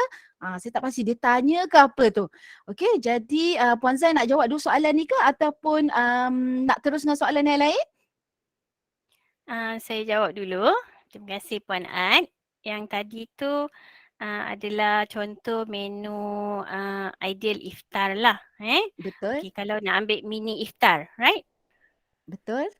Mini iftar maksudnya jurus selepas azan. Okay. And then kita nak buat yang mini iftar tu, mungkin kita boleh ambil kurma lah. 2 biji. Okay, and then mungkin kalau kita nak minum susu, okay, kita nak minum masa tu, semasa mini iftar tu. Okay, 1 gelas. Okay, sebab kita hadkan dekat mini iftar ni selalunya 2 pertukaran karbohidrat lah. So, kalau kita dah ambil kurma tadi 1 pertukaran, okay, and then susu tadi 1 gelas, so kita dapat 2 pertukaran kat situ lah. Ataupun kita nak ambil kurma tadi dengan kuih, kuih yang tidak bergula. Mungkin kari pap yang saiz kecil, 1, okay. Ataupun ada kuih-kuih lain yang tidak bergula, yang tapi mungkin kalau tak bergula ni kadang-kadang goreng lah, tapi kalau ada macam sandwich popia basah ke, so boleh ambil dalam 1 keping. Okay, so maksudnya sama ada kurma dengan kuih muih yang tidak bergula dan juga ataupun dengan susu lah, minuman susu. Okay, itu untuk soalan pertama. Soalan kedua tadi, Soalan kedua Soalan tadi kedua tadi, berkaitan saya makan nasi kebal dan ikut program ah, Dr. Ju. Sahur saya makan kurma ajwa dan minum keto kopi tambah ambil nasi. Okey ke?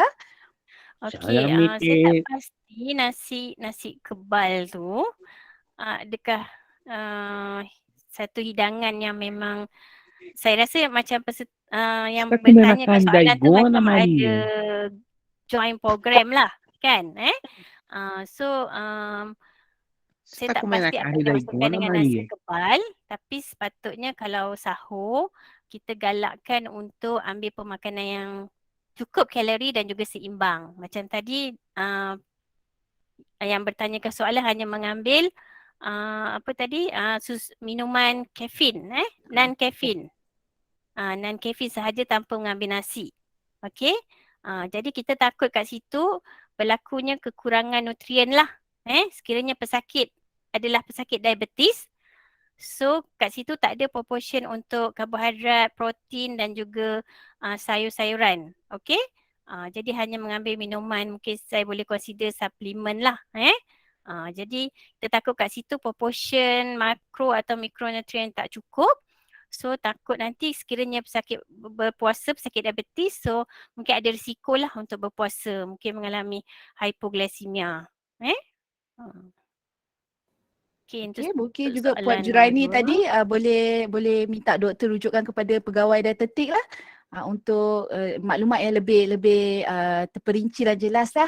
Okey, jadi Ya. soalan yang ketiga Puan Zai daripada Encik Fatah Ad-Din. Okey, ditanya, Puan nak tanya, ada allowance tak untuk table sugar atau gula ringkas macam minuman manis atau kuih muih ke untuk pesakit kencing manis semasa berbuka? Kalau ada, kalau boleh, berapa banyak yang boleh ambil ya Puan? Kalau tak boleh, ada cara lain ke nak menikmati? Tak lengkap rasanya, tak minum air katira masa berbuka. Panjang soalan dia. Ada Okay. yang kedua, soalan berkenaan air juga. Kalau gantikan minuman manis dengan mengambil air kelapa, okey tak Puan? Okay, terima kasih. Saya jawab soalan nombor 2 juga. Nombor 2 dulu, untuk air kelapa tu memang dibenarkan lah. Untuk air kelapa yang pure lah. Kalau boleh tak nak lah tambah gula. Maksudnya masa beli tu boleh minta air kelapa fresh daripada buah and then without gula lah. Itu yang seelok-eloknya.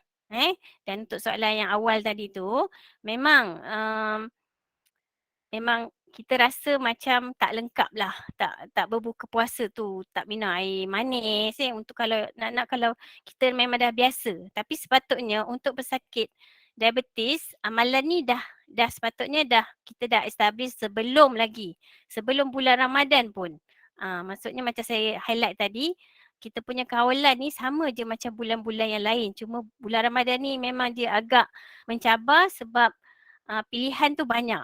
Dan juga kita punya rasa nak minum tu ada. Rasa nak minum macam bukan bulan Ramadan mungkin kita boleh je kawal tak minum air manis. Tiba bulan Ramadan pula masa tu lah nak minum air katira. Air yang memang jarang-jarang jumpa lah. Jadi sebenarnya kita kena tahu kita ni di tahap mana. Sekiranya kita pesakit diabetes, kita tahu kita punya kawalan gula selalu macam mana. Adakah terkawal ataupun tidak. Selalunya yang memang bacaan gula tinggi ke atau macam mana. Kiranya yang memang kita ni ada pesakit diabetes yang memang setiap kali follow up jumpa doktor, doktor memang akan cakap you punya gula tinggi, ataupun memang kita sendiri yang ada membuat ujian kendiri SMBG dan kita pun memang boleh nampak kita punya bacaan gula tinggi. Selalu tinggi, maksudnya more than yang sarana optimum tadi, 4 hingga 7 tadi kan. Okey, dan memang kita tak galakkan lah untuk ambil minuman manis ni. Even di bulan Ramadan, walaupun kita rasa macam tak lengkap. Sebab bacaan gula kita memang selalu tak terkawal. Tapi sekiranya bacaan gula kita ni terkawal, maksudnya memang kita dapat bacaan yang sarana optimum tu 4 hingga 7. Memang ada dalam kita punya guideline, kita boleh benarkan dalam not more than 10%. Betul ke Cik Anwar? Okey, tapi itu dengan syarat bacaan gula kita selalunya dalam trend yang saranan optimum tu. Tapi sekiranya tidak, memang tak ada cara lain melainkan kita ganti dengan artificial sweetener. Okey, sekarang dekat pasaran pun memang banyak. So, tapi maksudnya kita memang takkan dapat belilah air katira di luar tu. Melainkan kita buat sendiri minuman-minuman ni dan kita gunakan artificial sweetener yang ada di pasaran. Okay.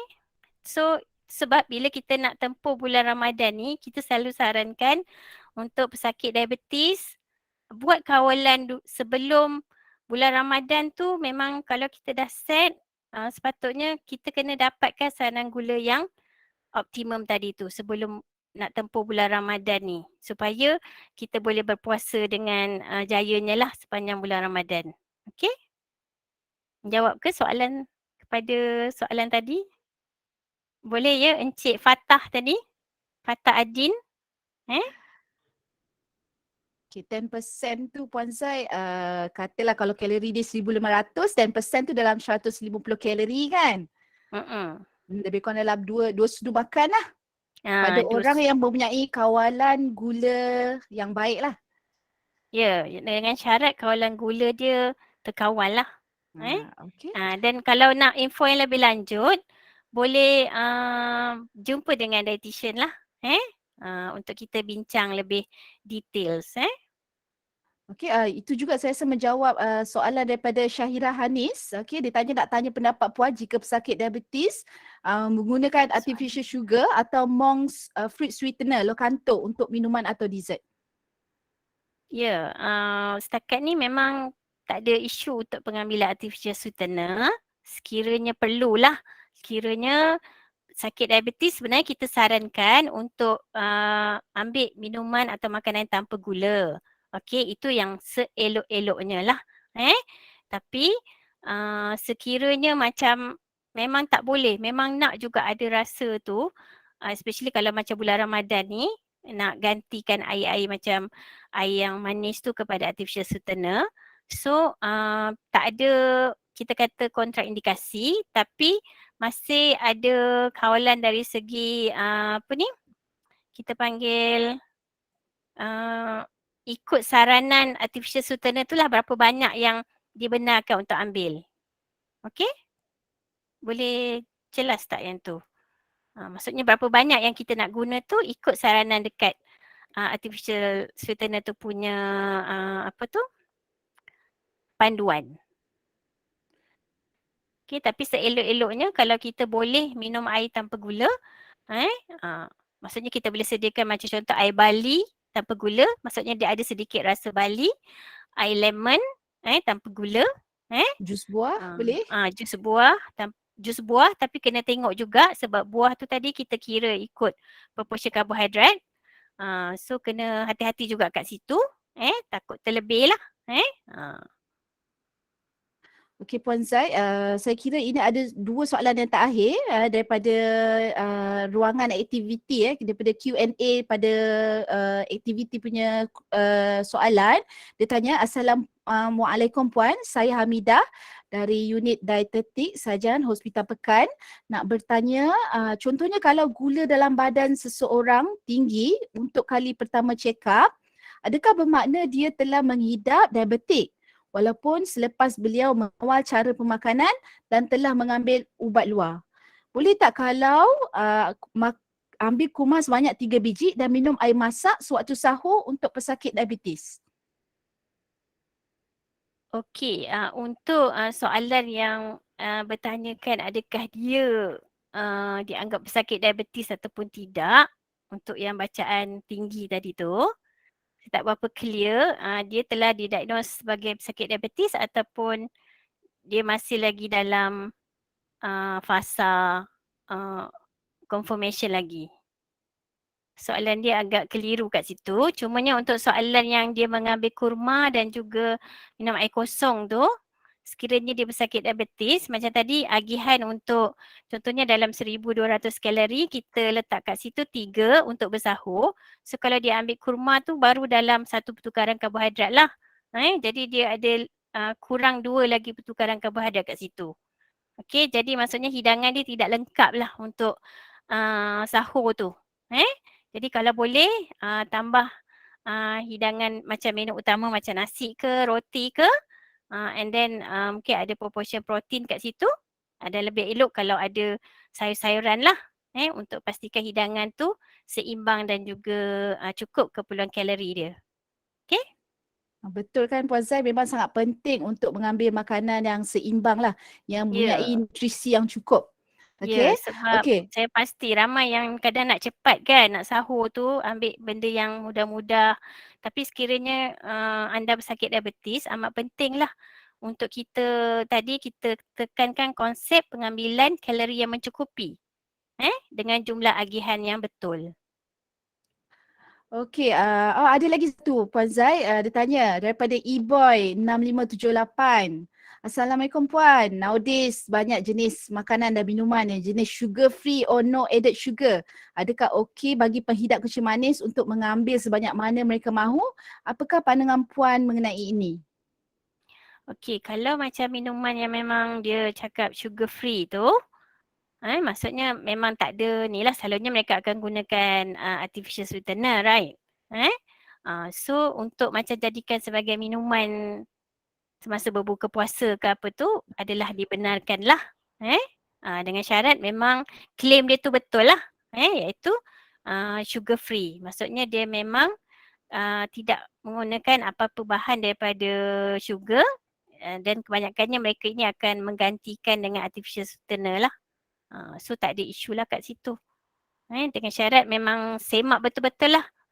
Kadang-kadang takut ada misleading terhadap tajuk tu lah. Kadang-kadang no added sugar tu kalau dekat jus buah dia tak ada gula tambahan, tapi kita kena ingat kalau jus buah ni dia dikira sebagai karbohidrat juga kan, macam saya terangkan tadi, dia adalah kumpulan karbohidrat. Walaupun jus buah tu dia no added sugar, tapi karbohidrat semula jadi daripada buah tu kita kena ambil kira lah dalam agihan jumlah karbohidrat kita untuk satu hari tu. Puan Zai, okey ke? Sebab ada lagi soalan ni. Boleh. Saya Okey. cuba jawab. Kalau tim saya yang lain pun ada yang nak menjawab, silakan. Sebab kita ada masa lagi ni sampai pukul 11 ni. Okey, ada satu ni. Puan, okey tak kalau ambil meal replacement waktu sahur daripada Cik Ain Syakina Ibrahim? Okey. Okey tak ambil meal replacement waktu okey. sahur? Sebenarnya meal replacement ni kena pastikan dulu meal replacement yang betul-betul complete and balance lah. Dan sebab kadang-kadang ada orang dia promote as satu produk tu is as a meal replacement, tapi kita tak pasti dia complete ke tak. Maksudnya complete tu dari segi kumpulan makro dengan mikronutrien dia mencukupi lah untuk dijadikan sebagai pengganti makanan. Okey? Jadi kena pastikan yang tu dulu, sekiranya memang produk tu adalah termasuk dalam kumpulan yang complete and balance tadi, maksudnya dah boleh dijadikan sebagai pengganti makanan, so tak ada salahnya untuk digantikan makanan lain, digantikan makanan yang sahur tu dan mengambil meal replacement ni. Tapi contohnya macam meal replacement ni selalunya kita ambil minuman bersusu lah. Selalunya macam dekat pasaran, contohnya kalau ada beli dekat farmasi tertentu, okey, kita ikut saranan yang dalam panduan serving tu, contohnya untuk dapatkan proportion karbohidrat tu. Tapi kena ingat juga kalau pesakit diabetes kena ambil meal replacement yang bersesuaian lah. Maksudnya yang memang dihaskan untuk pesakit diabetes. Okey, jangan pula ambil yang standard one, so takut nanti karbohidrat tinggi dan ada kandungan gula. Okey, so better ambil yang dihaskan untuk pesakit diabetes dan buat ikut agihan yang kita dah sarankan tadi. Contoh macam kita kata 3 pertukaran untuk sahur. Okey, so kita yang ni dia macam kita kena baca label sikit lah. Baca label sikit berapa banyak karbohidrat yang kita nak ambil per scoop tu. Okey. So maksudnya satu pertukaran tadi 15 gram kan. So kalau 3 pertukaran kat situ, maksudnya dah 45 gram. Okey. So kena buat kira-kira sikit lah kat situ. Tapi kena tolak lah kalau nak ambil kurma ke, nak ambil buah ke, kena tolak. Boleh ke? Yang tu dia agak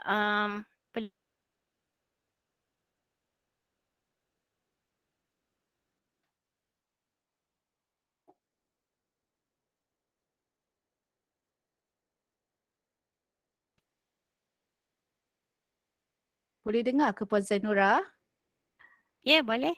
Boleh Okey Puan Zai, tapi memang soalan ni soalan favourite lah. Macam saya rasa ini masalah sejagat pun, bukan masalah orang bersakit diabetes tau.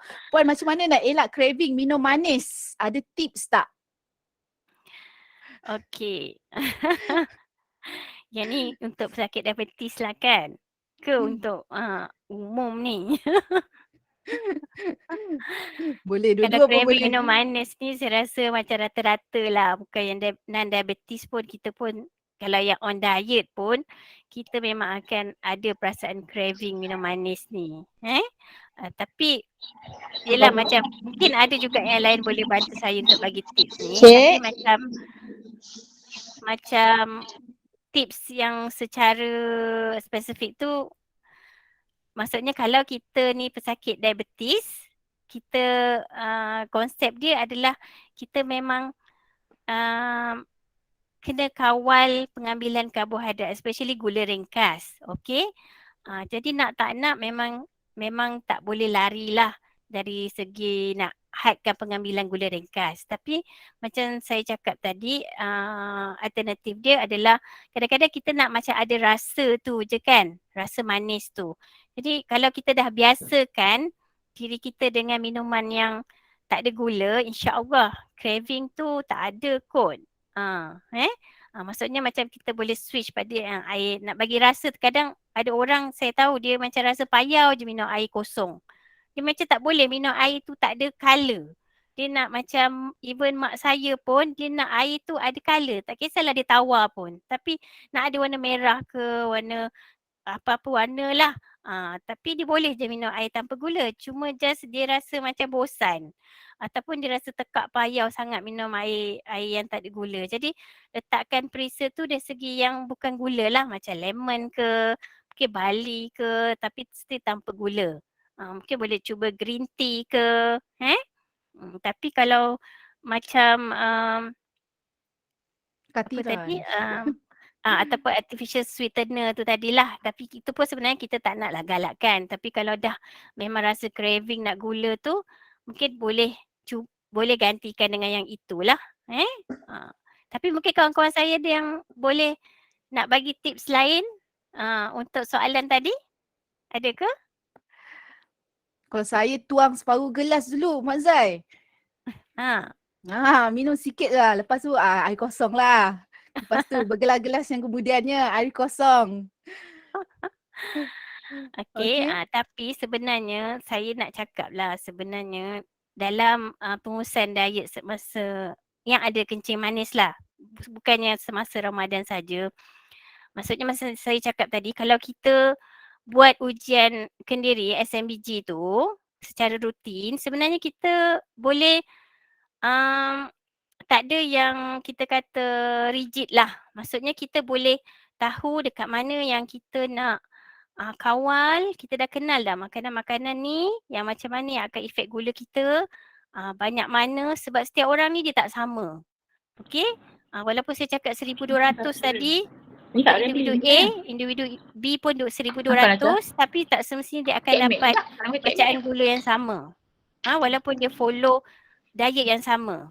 Jadi itu sebab pentingnya kita as a patient kena tahu macam mana respon badan kita terhadap makanan tu. That's why pentingnya buat SMBG. Yang mana ramai lagi yang masih tak buat. Okey.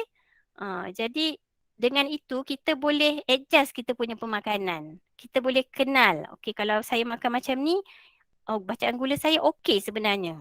Macam saya nak ambil air manis ni, tapi saya kawal makan, mungkin makanan kita tu dalam agihan yang cukup, dan bacaan gula kita post prandial lepas makan masih terkawal.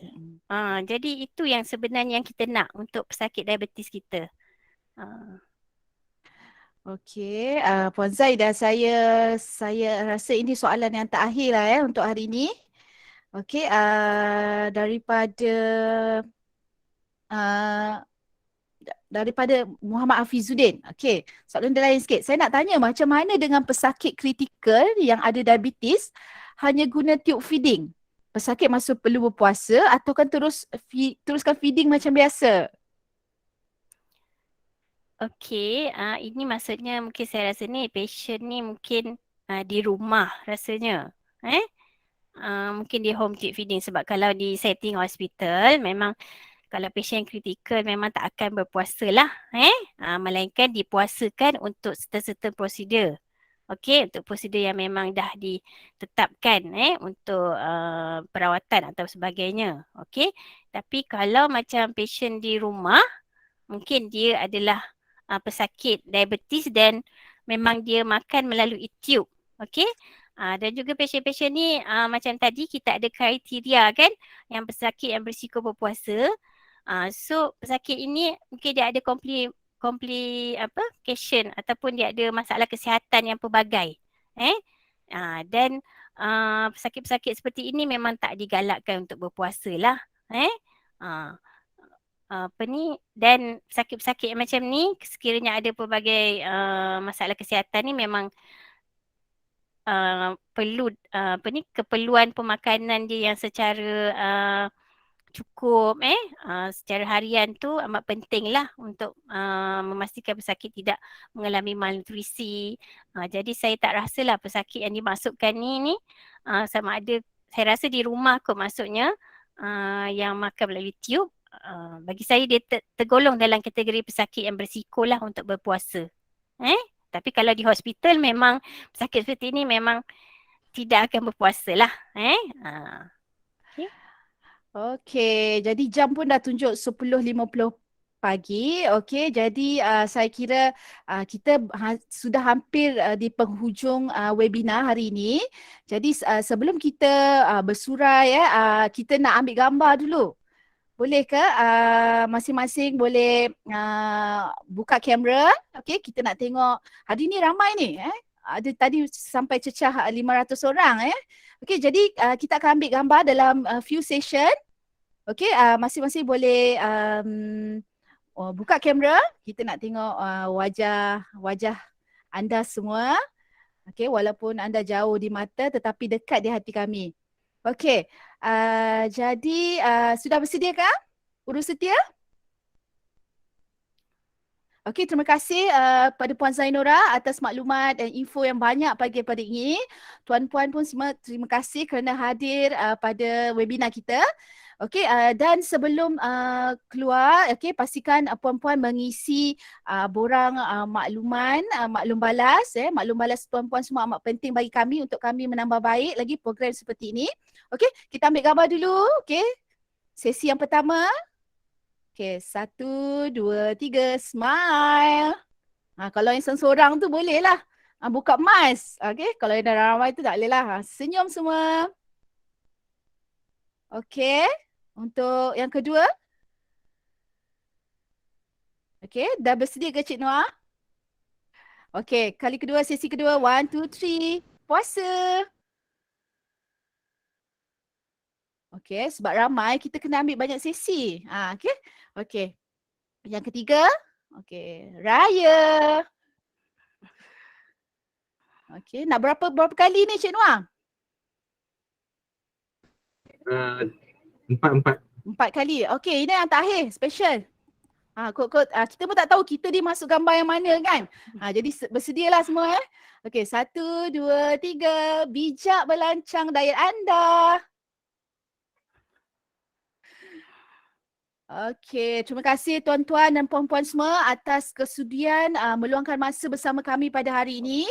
Okey, kami mengharapkan tuan-tuan dapat mengisi maklum balas.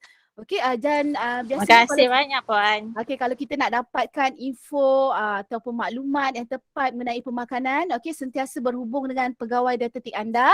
Okey, anda juga boleh mengikuti kami pegawai dietetik Hospital Kuala Lumpur di akaun Instagram, okey, Dietetic World. Okey, dan saya tak pasti sama ada slide ni akan di-upload ke dalam YouTube channel kami. Okey, dan kami mendoakan agar tuan-tuan semua diberi kesihatan yang baik, okey, untuk menjalani ibadah di bulan puasa ini, dan moga Ramadan kali ini okey lebih baik daripada Ramadan yang sebelumnya, dan moga kita direzekikan untuk berjumpa Ramadan yang akan datang. Okey, dengan ini saya memohon maaf okey atas Terima kasih, segala Puan. kekurangan yang timbul. Terima kasih sekali lagi pada tuan dan puan-puan semua. Okey, memang terbaik sporting. Okey, dan sehingga kita berjumpa lagi. Bye-bye. Assalamualaikum. Salam. Waalaikumsalam. Okey, sila semak.